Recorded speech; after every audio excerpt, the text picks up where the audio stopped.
জীবনপুরের পথিকে রে ভাই, কোনো দেশে শাকিল নাই। কোথাও আমার মনের খবর পেলাম না, কোথাও আমার মনের খবর পেলাম না।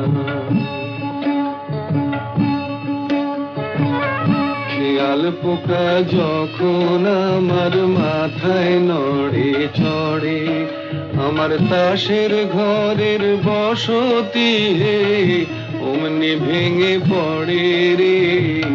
শিয়াল পোকা যখন আমার মাথায় নড়ে চড়ে, আমার তাসের ঘরের বসতি অমনি ভেঙে পড়ে। তখন তালুক ছেড়ে মুলুক ফেলে হই রে ঘরের বার, বন্ধু